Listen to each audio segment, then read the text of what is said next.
Hello and welcome to another Industry Careers for PhDs podcast brought to you by Cheeky Scientist. I'm your host, Isaiah Henkel, and today we will be talking to Cathy Sorbara about imposter syndrome. If you're interested in listening to the full interview and getting access to all of our job search materials and our job search network and being able to attend our webinars and interviews live, go to cheekyscientist.com/association to learn more about becoming an associate.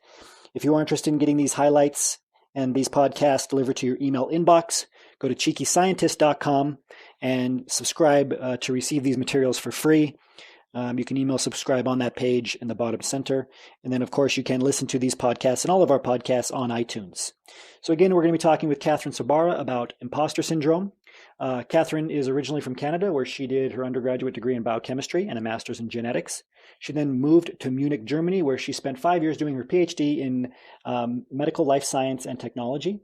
She moved to Cambridge from there, Cambridge, England, at the end of 2004, where she transitioned into a role as a publishing editor at the Royal Society of Chemistry. She is currently involved in peer review of scientific literature, as well as writing and public speaking. She's a very big advocate for AWICE, which is a regional STEM network for women in science, engineering, and technology. So we're going to jump in with Cathy now. So we're very fortunate to have you here, Cathy. Thanks for making time to be with us. Yeah, of course. Happy to be here. Okay, great. So the first question I have is just very basically, because there's a lot of different definitions for us, but maybe of imposter syndrome, and maybe you can help us understand what imposter syndrome is in the simplest sense. Sure. Yeah, when I think about imposter syndrome, I think about feeling like a fraud. So I think the best example I've ever heard is you think about it like there's a group called the fraud police, a group of fictitious people that are going to come banging down your door at any moment and say, you're faking it. Everything that you've ever done, your PhD, your papers, that's all fake. So it's a lot about having self-doubt about your successes. And every time you get a success, it kind of reinforces those feelings of fraud. So, oh, that was just lucky. Anybody could do it. And I don't really belong here, that sort of thing. Yeah, so I think that's a real enlightening description of it, and just in terms of the simplest sense, what it means to be an imposter. And, I think this is something we've all experienced at one time or another. Maybe some of you haven't. I know I have. When I was in graduate school, especially the first couple of years, I just kept waiting for somebody to tap me on the shoulder and tell me that, hey, we all know you don't belong here, right? And so it's that kind of creeping feeling you get where you think everybody has certain skills or everybody's publishing or whatever it might be, and you're being left behind, or you don't have those skills. And it's a scientific term in the field of psychology, imposter syndrome. There's peer-reviewed studies on it. Over 70% of the population, up to 70% of the population, has experienced it at one point in their career. And so dealing with it is important, because when you go on a job interview, when you go to a networking event, if you allow yourself to feel this imposter syndrome, or listen to those inner voices that say, you are missing out, or you don't have what everybody else has, it's gonna come through. And many of you have experienced this, which is why this webinar has been requested so much over the last few months. So the next question, Cathy, I wanted to ask is, in terms of your personal story, what were some of the experiences you had in terms of imposter syndrome? How did imposter syndrome affect you during your PhD, your postdoc, and even during your transition period? So maybe you could talk about those different time points and how it manifested for you personally. Mm-hmm. Well, I was in a very competitive lab, and where I was, I felt very intimidated by people around me about the project that I was doing. It was very difficult. So I felt like I just couldn't cut it, even though, looking back, I did do well. I published papers, I graduated, but the whole time I was doing my PhD, I felt like I wasn't going to cut it. And that made me just put in so many hours to feel like I had to prove myself. And for me, it was very difficult because every time I got a piece of feedback from my supervisor, for example, if he said, this report was inadequate, to me, that was being translated to I'm inadequate. So I was internalizing all the feedback that I was receiving as being negative feedback on me personally. And then if you think about going to conferences, it made me very nervous about talking to other people in the field because I perceived them as being highly skilled and experienced, where me, I had no idea what I was doing. And then while I was transitioning, you think about seeing a job description and not being able to tick all of the boxes. A person not having that imposter syndrome will think, well, I know I can do it anyways because I'm confident in the skills I do have, where I would be more like, you know what, I only have 85% of the experience that they want, so I better not apply because I don't think I'd be able to do it. So it's all of these little nervous ticks of self-doubt that kind of take over whenever you want to, let's say, do anything outside of the box. Yeah, I think that's a very good description of it. And I want to just go on a little bit deeper. So how did this affect you in terms of, I guess, your stress levels or your emotions or even your productivity? Well, I was very stressed. I mean, that goes without saying. During grad school, I suffered a lot from anxiety and even depression. So for me, it was something that was holding me back. And I felt like I needed to over-prepare for everything. So if I had a talk to give, I would spend hours and hours preparing and practicing, more so than anybody else would. And then if I succeeded in that task, I would be, well, I got really lucky that time, rather than saying, okay, you know what, I did something, I accomplished something well. So there was all of this worry that someone will find out that I wasn't meant to be there. So it made graduate school very stressful, especially in science, as everybody knows, because you make a million mistakes. That just happens. But I had a sense of perfectionism, but perfectionism in that even when I succeeded in doing something, I still couldn't enjoy that success. Yeah, very, very, very clarifying. So I think the important thing here is to understand, not only what imposter syndrome is, but the effects of it. And it's just something that it's always going to be there. You're going to have these thoughts, but being able to manage them or channel them to make sure that your productivity, your emotions, and certainly your performance on job interviews, networking events doesn't suffer. Yeah, so a lot of you are saying, Cathy, sounds like you're talking about me and my life. It affects self-esteem. There's been studies showing that there's a strong correlation with imposter syndrome and self-sabotage and feelings of shame. So again, just identifying some of the stuff, talking about it, showing the science behind it, shows two things: that you're not alone if you've experienced this. Most of the population experiences it. It's normal. It's partly due to how our brains work, and now with this information, you can move forward past it and set up some strategies for combating it. So Cathy, my next question is, okay, so let's move towards mitigating imposter syndrome, right? So when these feelings creep up, or once you identify that you have experienced feelings of being an imposter, what do you do personally, or what have you done that helped you, during your transition process, as a sufferer of this? What did you do when applying for jobs, for example, to mitigate these feelings or these thoughts? Right, great question. As you said, you won't be able to get rid of it completely, but I think it's more about changing your thoughts over time. So keep doing things that scare you, but realize that failure is normal and it happens to everyone, and success teaches you very little, but failure, you learn from your mistakes. So in terms of when I was applying for jobs, I was very careful in my wording. So I noticed, because I lacked a lot of confidence and because I had this imposter syndrome, I used a lot of minimizing terms when I was describing my experience in like cover letters or resumes. So words like just or only. So for example, I only have 2 years of experience in this, but this, and this. And automatically you're putting yourself down without even realizing it.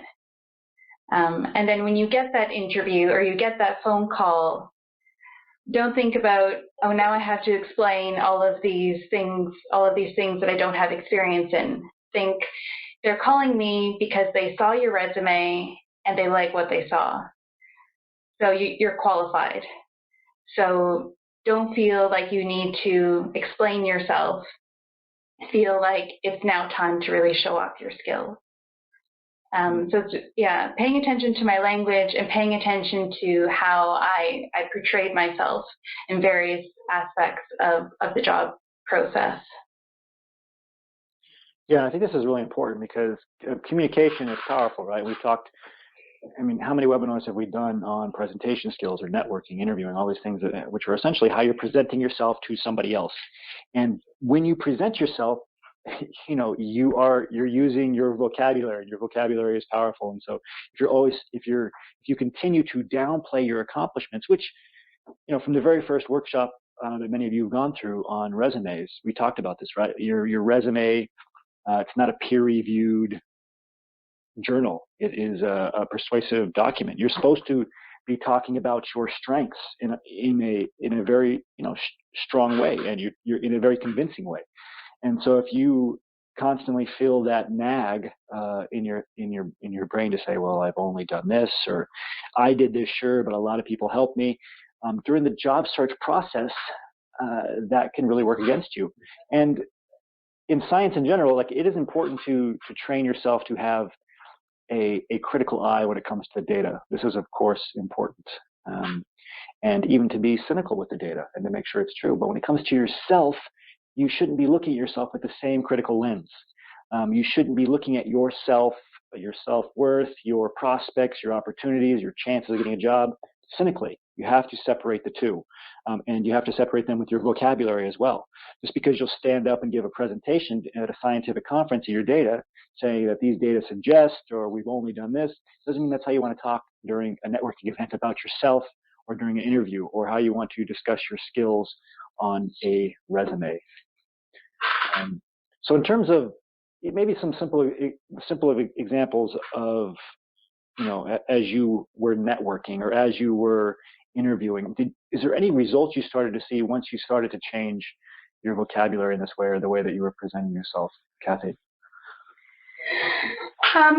Yeah, I mean, when I started going to networking events, especially ones with industry professionals, I felt like I was being portrayed as very amateur because internally I didn't feel like I was on a level playing field with everybody else.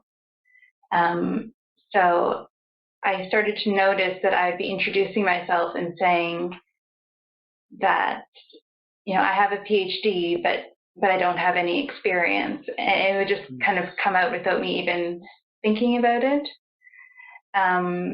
But I noticed that if I thought to myself beforehand, these are my peers, no matter what level of industry that they're in, and I can treat them as such, that I could engage and kind of build rapport with them a lot easier because I didn't have that intimidation factor. And I think that that's really important, because if you will get referrals from people, they want to feel like they can be your employee, like they can be your colleague. So you want to share that, some commonalities with them, and you want to act like you're on the level playing field with them. I mean, at the end of the day, everybody lacks confidence from time to time. So you don't want to worry that everybody else is a big shot and I'm not. Yeah, no, exactly. And what you said right before the end there, I think is crucially important, that you want to approach people as an equal. And we've talked about this time and time again on other workshops, especially when in networking, live networking, online networking. You don't want to approach other people with the, by presenting yourself as you need something right away, or that you are just a lowly graduate student or postdoc. You want to present yourself as an equal. We talked about strategies for doing this, like one thing that can help in terms of imposter syndrome is connecting other people to each other, right? You raise yourself up in this way. Instead of always asking to be connected or always asking for that referral, if you connect other people to each other, help them in this way, it has a way of elevating you and showing you that, you are a connector of people. You're not just begging for connections. And so it really comes down to presentation and confidence. And it's crucial for, as we talked about, the way you communicate on your resume, the way that you communicate during a networking event, the way you communicate during an interview. So let's say we have people on that have in the comments, they've mentioned that they've experienced these feelings. They're still experiencing these feelings. And for those of you listening, please, it's a good time to ask questions on this too. If you're experiencing imposter syndrome, or you have a unique situation, let's say, or there's always some sort of obstacle you keep running up against that you can't seem to get past. Maybe you show up to networking events, but you have trouble going inside or really networking with people because you feel like you don't have anything to say. Go ahead and ask a question in the chat box.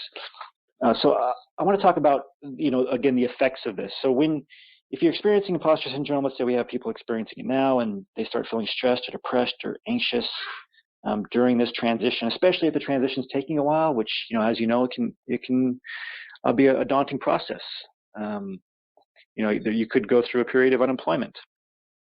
So maybe you could talk to us a little bit about strategies for, mitigating this stress or this depression and making sure that you're continuing to make progress and moving forward. Yeah, I think the toughest part for me was that I always compared myself to others. And I put too much value on other people's judgments. And when you're looking to transition into industry, or you have a period of unemployment after your PhD, that can weigh very heavily on you. I know it did for myself, especially when it comes to family. People expect, well, you have a PhD, you should have a job. What was the point of all of that schooling, let's say? But I think you need to create motivations for yourself that have nothing to do with making other people happy. And I think as soon as you do that, I think it makes the process a bit easier, because you realize that things take time, and it takes some people more time than it takes other people, and that's okay. And then to realize that you will have moments of self-doubt, and that's completely normal. And really just to give yourself a break. I mean, it's not going to happen overnight. It's going to take some hard work, but don't burn out because of it. So make sure you take time to recharge, just like you would if you were working on a really difficult project at work, getting enough sleep, all of these little things that doesn't seem important, but is just as important as going to that networking event is just cutting yourself some slack. And then for me, I did a lot of self-reflection to see what my unique features are that I could offer to a position, because I knew I didn't want a bench role, which meant I needed to think about what other transferable skills I could offer. So I did a lot of self-reflection, and the transition plan helped for that. And also talking to other people and just asking them what they thought my good qualities were, people that you can trust, friends and family, and just letting the transition happen, and not getting too worried about it.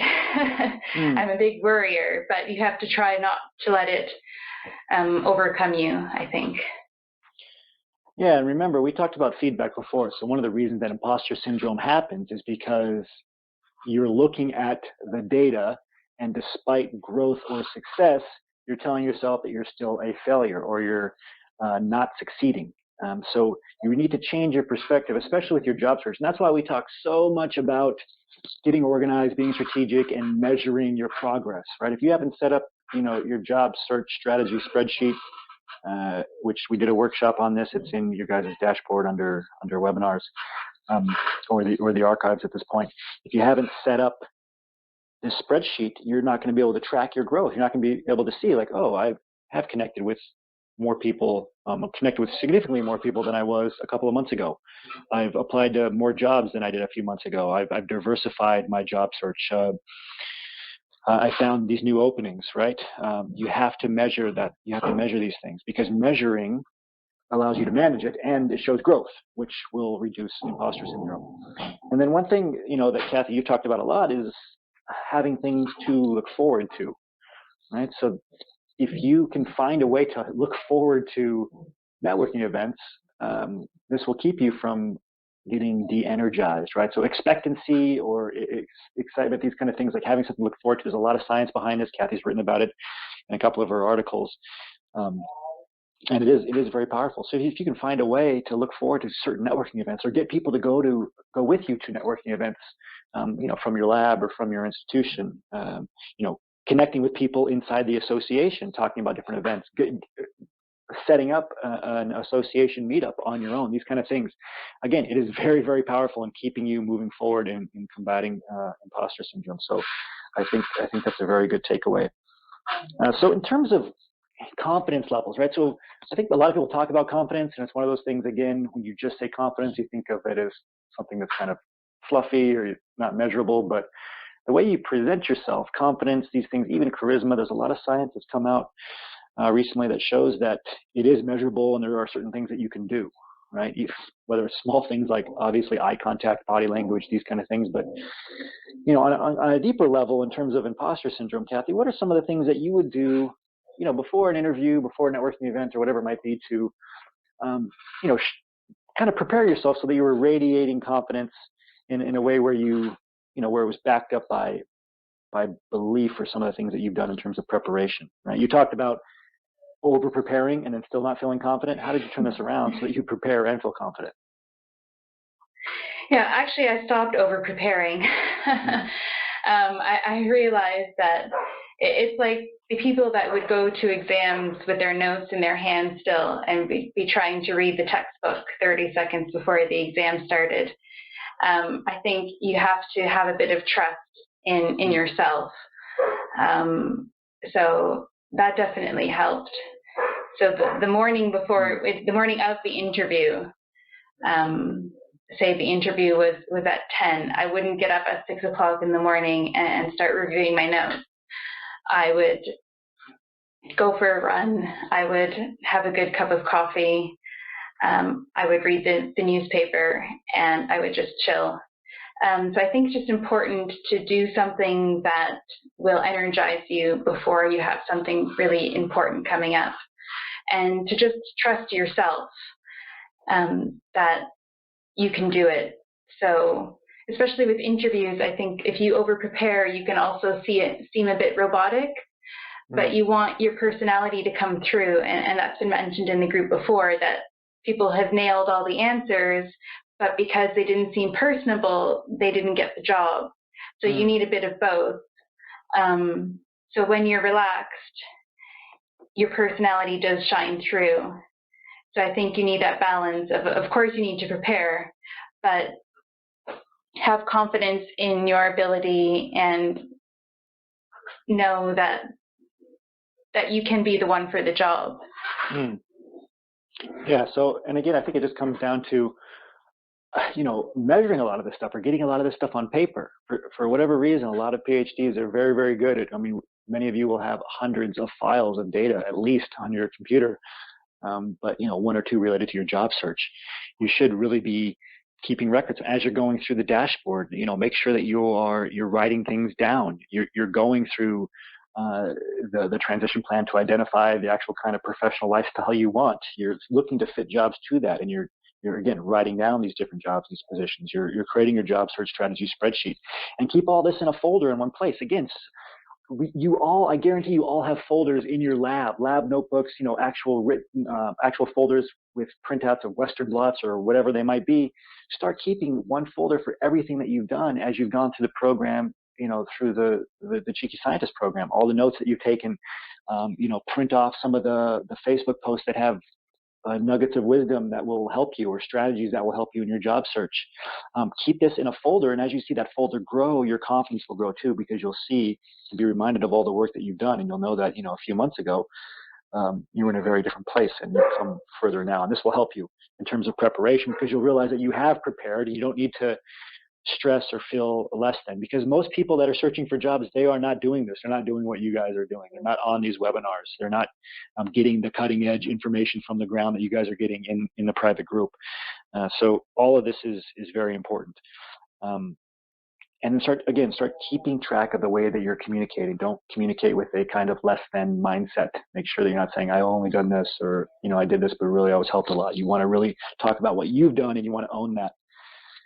One of the last questions I have, Cathy, and then we'll take some questions from everybody in the chat box, is in terms of the skills. So in terms of your transferable skills, we talked a lot about transferable skills. In terms of technical skills, how can you really own these skill sets and talk about them and communicate them, whether it's on a resume or a networking event or an interview, in a way? And you touched on this briefly, but what kind of advice do you have for really leveraging your unique skill set as a PhD? Yeah, I think the first step is to identify them and to realize that you do have them. I've spoken to quite a few people that say that, they'll say, I have a PhD in astrophysics, but I don't really have any transferable skills. And then I laugh, like, that's ridiculous. So I think the first thing is, using this, the document that Arundoy put together with the 50 transferable skills, read through them and see which ones you can identify with, and then ask for feedback from other people about what they feel your strengths are. And this comes back to not worrying about what other people think. So don't feel like you have the same skills as everybody else. But see those skills as something unique that you can then present at an interview. And I think it also helps to start going to blue ocean networking events. So networking events that aren't just all scientists with PhDs.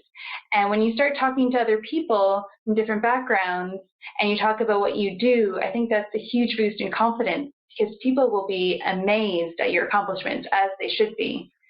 Because you're one of the few people with a PhD. And so when you talk to people at other networking events, you go to a wine tasting or an art exhibition or something like that, and you just start chatting with people, you'll see how amazed they are by you. And I think that can be a huge confidence booster. Thank you for joining us for another Industry Careers for PhDs podcast. If you're interested in attending one of these interviews live, or if you're interested in getting access to the full interview, including all of the background materials and show notes, go to cheekyscientist.com/association and learn how to become an associate. You can get on the waitlist for the next association enrollment period there and learn full details about the program. It's a program specifically designed to help PhDs transition into top industry positions.